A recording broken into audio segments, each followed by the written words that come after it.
Hi, how you doing? My name is Dennis Hales. I'm here with John Sinclair at his Sinclair's Golf Training Center here in Dallas-Fort Worth, Texas. We just hosted Dr. Sasho, MacKenzie and Dr. Phil Cheetham in the Torques and Motions workshop that they do. I would highly recommend any instructor who's really looking to dive a little bit deeper into the golf swing to attend one of their workshops. And I think Dr. Cheetham's going to be posting some of the videos that we took this weekend on his site. Yeah, for the people that have been involved in the workshop. So to get those videos, you got to get involved in one of their workshops. But he will be posting, and then some of the stuff will be up there for free as well. So it was really enlightening, I would think, and I think definitely kind of shined some light on some subjects and some questions that we had. Definitely feel that it's going to help a lot of the golfers out there understand a little better, and the same thing, even the instructors understanding some of the looks in 2D and potentially where the torques and forces and how they're going to go and help golfers. And a little bit of what we're going to talk about is the out of playing torques. And one of the things that you can see, John's got a club in his hand. He's got that little golf ball in there. Yeah, this is Forces in Motion inspired little golf club I made, and I put the golf ball on the center of gravity right up there. So that's where the center of gravity of the club, center of mass of the club is, right outside the grip, a little offset. You can see it in there. And then I'm going to call it the tumor. And the tumor is going to be inspired by Rob Strano. So we'll give him a plug. Because as soon as he said the word tumor, I said I'm going to go make one, and this is what I made. So we can get a real good feel for where the mass is to the hand path. So it actually works pretty good, and we can hit balls with it. So a couple weeks ago we did a little bit of a video. We posted it on Periscope a little bit about this specifically, and today we're just going to kind of dive a little bit more into it, just to get golfers a little better understanding of what they're feeling and what they're really trying to do in the backswing, so they can set up a little bit more efficient downswing, probably a good way to say it. So a little bit of what we're going to kind of do is we're going to kind of just show you a little bit of what will happen if the tumor kind of gets a little bit more under the hand plane. So why don't you go ahead and kind of set up and kind of show them a little bit of what it looks like, and then kind of describe it a little bit as you go into the motion. So in the backswing, this would be considered over. So the mass being over my hands, even at the top, you can see that would be over my hands, and then that would be under my hands. So if I get that tumor lined up at the top and I get it under my hands, that's going to help a torque pull it down in more in the center line right there. So if you can imagine seeing it this way, if I pull on this club, it wants to straighten out. So if it's this way and I pull on the club, it wants to straighten out. So that'll give you a good reference frame for where it is. And when I put this on there, let a few people swing it, immediately they could feel it when it was above and below the hand plane. So generally what I like to see my students do is as they take it back, I like them to see it keep it over the hand plane where that camera is right there. Almost take it back and that club will be pointing directly at that camera. I see a lot of players, their hand path moves out, club moves in.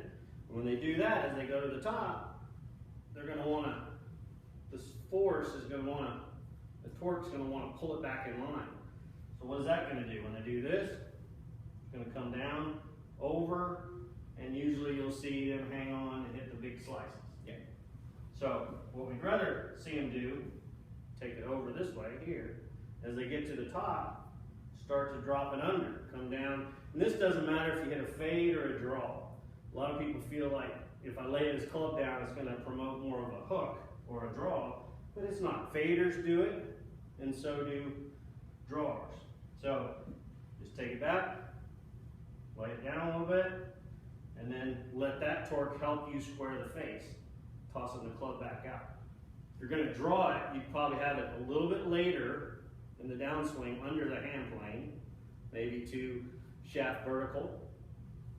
If you're a fader, it's going to probably happen a little sooner and probably come back online before that time. So we'll hit one and see how I do it really slow. slowed it down, you would have definitely seen Club go up there and drop under. So, you have one of the biggest databases in 3D of tour players, and I know you and Dr. Sasho have been sending stuff back and forth. Out of all the AMM data that you've sent him and you've transferred to his software to see that, has there been any strong correlation or similarities with the best players in the world in relation to what you just shown? Yeah, all but one player so far in the database has dropped it under.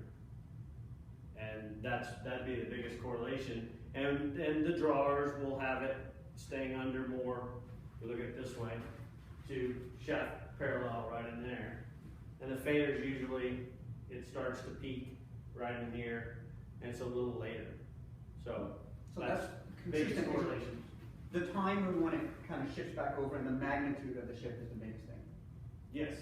And then looking at the only driver that you have in your database, how good of a driver of the golf ball is he? That one, he struggles a little bit with the driver, and he actually stays over the entire golf swing. And that would be, statistically, he's not as good as the rest of them. Typically, if you're a little bit more over, would you see a tendency with the shot pattern? Shot pattern would be a big cut, sometimes even a high right block, but a lot of times if they actually connect, and the better players that would stay over, in his case, he's a very good player, he stays over there, and so his draw is usually just a pull draw. So, track man, catch it. Yeah, so a little bit more of a pull draw. Right. And then the other players in the database that kind of, at some point, they're all dropping their faders and drawers.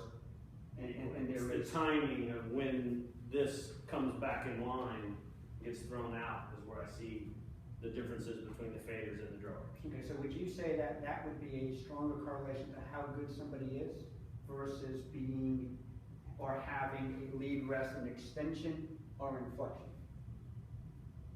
Well, I didn't see any correlation with somebody inflection versus extension with whether or not they went under. Yeah. There's no correlation to that. To say that you have to be inflection to achieve that. No, you do not have to be inflection to achieve it. In fact, I'm in extension at the top, and I still went under, and I'm a fader, so that's the way it works for me. But no, there's no correlation where the wrist angle was at the top versus, it's more the motion of the wrist. So even though I'm still in, it looks there, an extension there, and I start to move towards flexion on the downswing, that's going to help throw the club under. Mm-hmm. So a lot of instructors and golfers, what they kind of need to start to look at a little bit more is in relation to where that is, engage a better understanding of when it needs to shift back over or the timing of it. Right. And the one thing that we found is it is very difficult on video to see whether it's over or not. Yeah. That's the hard. It wasn't hard. It's not hard to see somebody lay it down. It's hard when somebody's over. In fact, the player that we were talking about that's over, his hands are so deep back here. It's easier to get the club and the mass to stay over because your hands are so deep. I would doubt I would ever see anybody have it stay over that are high-handed or something across the line, because across the line they're going to get it flinging the other way. And the other correlation that I would see for sure is if you're longer, what we're seeing, if you're a longer swing, it's probably better to be crossed at the top, because that helps you get the torque going back the other way. And if you have somebody that's laid off and long, we had one player that I was working with that was getting laid off and super long, and then he was hitting high right blocks. Mm-hmm. And when we got him shorter and just let him be laid off, it was fine. He started pounding the driver and missed fairways. It's going straight up, and he's gained 6 miles an hour. Okay, cool. So I hope that you guys kind of like a little bit of what we've kind of just introduced you guys. We're going to kind of put a couple more videos together with some drills and more concepts that you can go out and start to improve your full swing motion. Thanks for taking the time to watch the video. If you have any questions, go ahead and just let us know. We'll be more than happy to answer them. If you want any information, just go to sinclairgolf.com and you'll see a little bit more information there about what we do here at the training center. Thanks so much.